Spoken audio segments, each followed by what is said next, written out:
Gold, trusted gold buyers. మీరు తాకట్టు పెట్టిన బంగారాన్ని విడిపించి ఈ రోజు ఉన్న మార్కెట్ ధరకు కొనబడను. మాకు అంటే మూవీలో చూసిన తర్వాత విష్ణు గారు యాజ్ ఎ కన్నప్ప అనగానే ఓ మై గాడ్ అనిపించింది. అంటే ది బ్రేవెస్ట్ వారియర్ ఆల్వేస్ కదా. Life is a war. yes I am a warrior. బయటికి ఏమో ఎంత డిసిప్లైన్గా అంటే ఎంత క్యూట్గా ఒక లవర్ బాయ్లా ఒక స్మైల్తో అలా కనిపిస్తారు. కానీ ఒక్కొక్కసారి మాకు ఆ వారియర్ అనేది అన్ఎక్స్పెక్టెడ్గా కనిపిస్తూ ఉంటుంది. అది ప్రతి ఒక్కరిలో ఉంటుంది కదండి. అది ఆ సిచ్యువేషన్ తగ్గట్టు వస్తుందేమో. Yes sir. అంటే ప్లెజెంట్గా ఉన్న ఫేస్ ఒక్కొక్కసారి కోపంగా ఉండేటప్పుడు అమ్మో సారేనా అని అనుకుంటూ ఉంటాం. జనరల్గా కోపం రాదు, కానీ కోపం వస్తే the only thing I do is నేను సపోజ్ ఎగ్జాంపుల్ హైపోథెటికల్ చెప్పిన మీతో నాకు ఇబ్బంది అనిపించింది అనుకోండి, I will never be able to talk to you again. నేను I go into my shell. నేను మాట్లాడడానికి ఇబ్బంది ఫీల్ అవుతా. సెకండ్ టైం కాబట్టి నాతో ప్రాబ్లం లేదు సార్. ఎలా అంటే కంప్లీట్గా లాస్ట్ టైం ఏమో కాజల్ గారు సిస్టర్ క్యారెక్టర్, అంత బ్యూటిఫుల్ యాక్ట్రెస్ని సిస్టర్గా చేశారు. మరి ఈ ఫిలింలో మరి కాజల్ గారు కన్నప్ప పార్వతీదేవి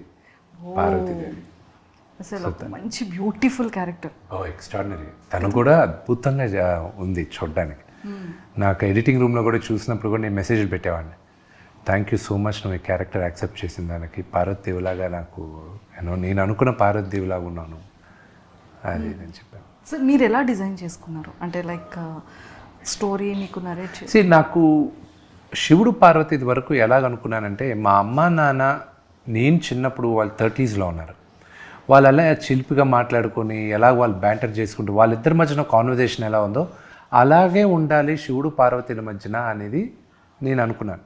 ఎందుకంటే ప్రపంచంలో ఉన్న one of the greatest love story శివుడు పార్వతిది. ఓకే, సో ఆ స్టోరీ అలాగా నేను వాళ్ళ క్యారెక్టర్స్ అలా అనుకుని అలా డిజైన్ చేశాను అనమాట. అండ్ మోహన్ లాల్ సార్ అసలు యాక్టింగ్ చించేస్తారు. అతనికి అటు సైడ్ ఎంత ఫ్యాన్ బేస్ ఉందో మన తెలుగులో కూడా అంత ఫ్యాన్ బేస్ ఉంది. సో అంటే లైక్ వర్కింగ్ చేసేటప్పుడు కానీ మహానుభావుడు అండి, ఒక యాక్టర్ వ్యక్తిగా కూడా మహానుభావుడు. ఆయన ఈజ్ ఎ గ్రేట్ మ్యాన్. నాకు బాగా ఇష్టం. నేను ఒక వ్యక్తిగా కూడా నేను చాలా నేర్చుకున్నాను ఆయన దగ్గర. ఆయన యాటిట్యూడ్ అనేది గొప్ప యాటిట్యూడ్ అయింది. I really loved his attitude. Yes sir. And Prabhas garu promotions start చేసేసారు. మరి ఎప్పుడు ఏమైనా ప్రభాస్ గారితో ప్రమోషన్స్ ఈవెంట్స్కి ఏమైనా ఛాన్స్ ఉందా? చూడొచ్చా మేము? ఉండొచ్చేమో, not sure. I have to ask him.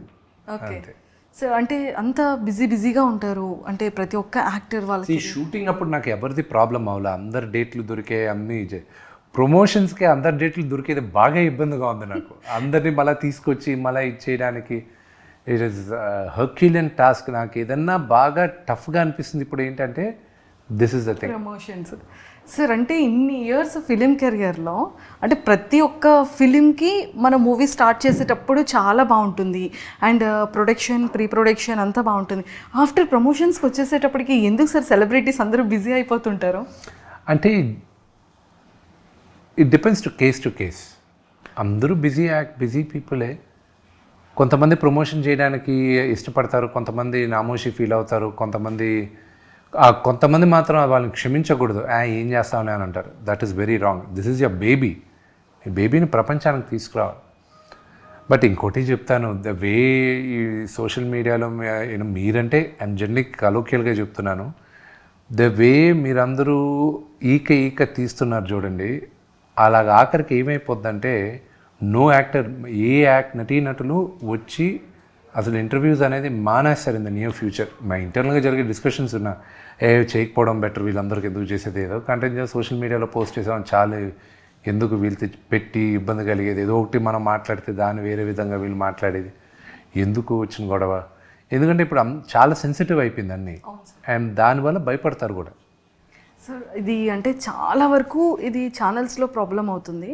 కానీ ఇండివిజువల్గా కంటెంట్ పోస్ట్ చేసినప్పటికీ కూడా కొంతమంది మీమర్స్ అదే కంటెంట్ని తీసుకెళ్ళి మీమ్స్ కూడా చేసేవాళ్ళు ఉన్నారు. అదే చెప్తాను కదా, ఆఖరికి ఏమవుతుందంటే లాస్ విల్ కమ్. దీనికి ముందు చట్టం లేదు సోషల్ మీడియాకి. చట్టం దీనికి ఒక 20 సంవత్సరాల ముందు సోషల్ మీడియా అనేది ఇంత ర్యాంపెంట్ కాదు, ఇప్పుడు ర్యాంపెంట్ అయింది.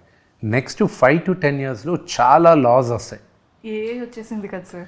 అదే ఇంకా లాస్ విపరీతంగా వస్తాయి. ఒకటి యూనో ఎస్పెషలీ నౌ యునైటెడ్ స్టేట్స్లో మొన్న చదివాను, which was very very interesting for me.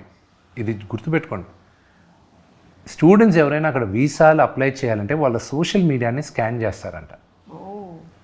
So మీకు స్టూడెంట్ వీసా కావాలంటే social media will be scan. Work వీసాలో కూడా మేము దాన్ని త్వరలో ఇంప్లిమెంట్ చేస్తాం, సోషల్ మీడియా స్కాన్ చేస్తాం అన్నారు. సో అప్పుడు ఏమవుతుంది, యూ విల్ బీ కాషియస్. నువ్వు కానీ ఏమైనా బూతులు మాట్లాడినా, లేకపోతే ఏమైనా తప్పుగా ఏమైనా పెట్టినా, లేకపోతే ట్రబుల్సమ్గా ఉన్నావు అనుకో సోషల్ మీడియా పోస్ట్లో, నేను యాక్సెప్ట్ చేసి యూనివర్సిటీ కూడా యాక్సెప్ట్ చేయదు, నీకు వీసా రాదు అని ఆ భావన వెళ్తున్నారు వాళ్ళు. రేపు ఏమవుతుంది, మీరు ఉద్యోగానికి వచ్చేటప్పుడు they do a social media scan. So ఎందుకు మనకి ఇతను ఏదో ట్రబుల్సమ్గా ఉన్నాడు, ఇతను వద్దులే అనేది. So this will become a huge pattern. This is the beginning of the pattern. వెళ్ళంగా అది అవుతుంది. Yes sir.